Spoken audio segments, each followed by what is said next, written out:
Assalamualaikum warahmatullahi wabarakatuh.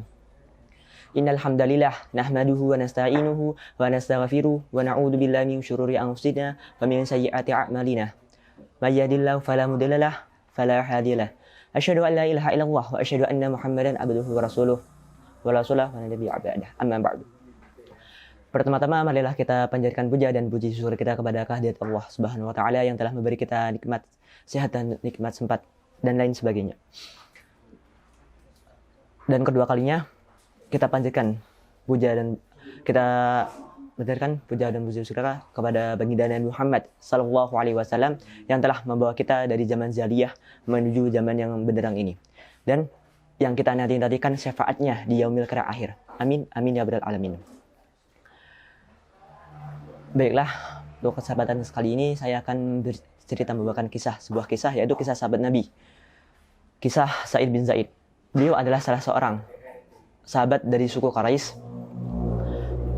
Beliau bernama Sa'id bin Zaid bin Umar bin Naufal al-Adi al-Quraisy. Beliau lahir 22 tahun sebelum Rasulullah SAW hijrah ke Madinah. Ia memeluk Islam bersama dengan Fatimah istrinya. Bahkan ia berhasil mengajak seorang laki-laki dari suku Quraisy untuk memeluk Islam, yaitu Umar bin Khattab. Sebelum Sa'id memeluk Islam, sebelumnya dia tidak pernah menyembah berhala, memakan bangkai, dan lain sebagainya. Bahkan dia bertekad untuk mencari agama yang benar hingga ia memeluk Islam. Bahkan ayahnya Zaid enggan untuk memeluk agama Nasrani saat menjelajah. Perlu kita ketahui, Zaid ini adalah seorang penjelajah spiritual untuk mencari agama yang benar selama Rasulullah SAW belum diutus menjadi nabi dan rasul. Zaid ini pernah berkata kepada sahabat. Ia berpesan menitipkan salam kepada Rasulullah jika ia belum bertemu dengan Rasulullah. Sebagaimana yang diriwayatkan Imam Ahmad, Zaid bin Zaid pernah berkata kepada Rasulullah, "Sesungguhnya ayahku seperti yang engkau dengar dan engkau lihat. Jika dia bertemu denganmu, maka dia akan beriman. Bolehkah aku memohon ampunan baginya?" Lalu Rasulullah SAW menjawab, "Ya, mohonkan ampunan baginya, karena dia akan dibandingkan sebagai salah satu umat." Tidak banyak yang memisahkan tentang Zaid bin Zaid. Tetapi yang perlu ketahui, Zaid bin Zaid ini adalah sahabat yang selalu doanya dimustajabkan oleh Allah dan dijamin masuk surga. Bahkan Zaid ini termasuk sahabat yang tidak pernah absen dalam menemani Rasulullah dalam berperang, kecuali pada saat perang Badar. Karena saat itu Zaid ditugaskan oleh Rasulullah dalam misi pengendalian bersama Thurhah di Syam. Dikisahkan saat ini tinggal di Damaskus, di wilayah terbesar di dalam Syria,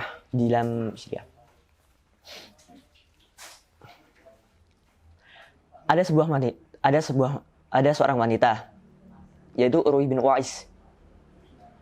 Pada masa awal dinasti Umayyah, pada saat itu terjadi banjir besar yang mengakibatkan batas-batas kepemilikan tanah menghilang. Wanita tersebut telah mendalimi Sa'id dengan mencuri sebagian tanahnya dan menduduhnya bahwa ia telah mencuri sebagian tanah wanita tersebut. Tuduhan yang dilayangkan wanita tersebut disebarluaskan kepada masyarakat luas hingga terdengar kepada gubernur Madinah, yaitu Marwan bin Al-Hakam. Kemudian Marwan bin Al-Hakam mengirim beberapa utusan untuk menyelesaikan beberapa sengketa tanah di antara Urwi dan Sa'id. Tetapi hari-hari berikutnya, tuduhan yang dilayangkan kepada Sa'id pun mulai meresahkan. Sa'id yang awalnya diam, mulai mengangkat bicara karena sudah tidak tahan dengan tuduhan wanita tersebut. Sa'id berkata, banyak orang-orang yang telah menuduhku bahwa aku telah mencuri tanahnya. Bagaimana aku bisa mencuri tanahnya? Sedangkan Nabi Muhammad telah bersabda,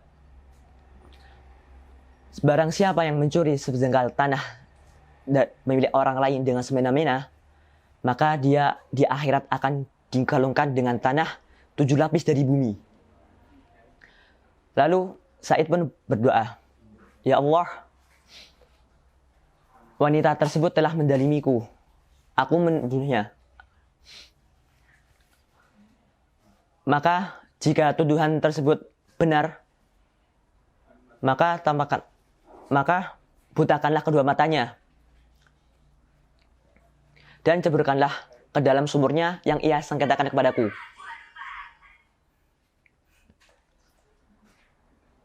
Dan tampakkanlah kebenaran kepadaku sebagai cahaya umat muslim bahwa aku tidak menuduhnya. Tidak berlangsung lama, beberapa hari, ternyata doa Sa'id pun dikabulkan.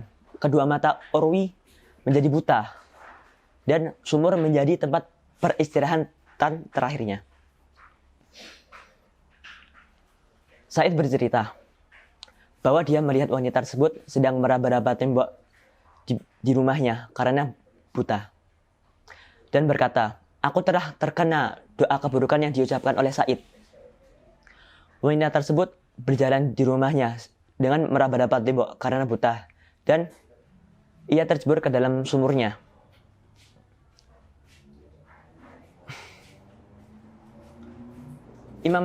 Seorang ulama besar, Imam Nawawi,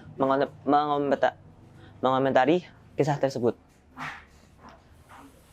Sa'id bin Zaid ini memang mempunyai manqobah, yaitu keutamaan berupa dikabulkan doanya.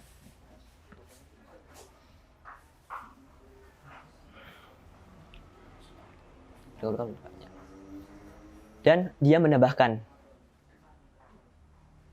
bahwa mendoakan keburukan itu diperbolehkan kepada yang berbuat zalim dan yang menjelekkan para pemilik keutamaan. Nah, dari kisah singkat ini, semoga kita dapat mengambil pelajarannya, yaitu berdoa adalah senjata terbesar umat manusia. Setelah mendengar kisah singkat ini, semoga kalian semua tidak malas lagi untuk berdoa. Mungkin cukup sekian. Jika saya ada salah kata, mohon dimaafkan. Wabillahi taufiq wal hidayah wal hinayah. Wassalamualaikum warahmatullahi wabarakatuh.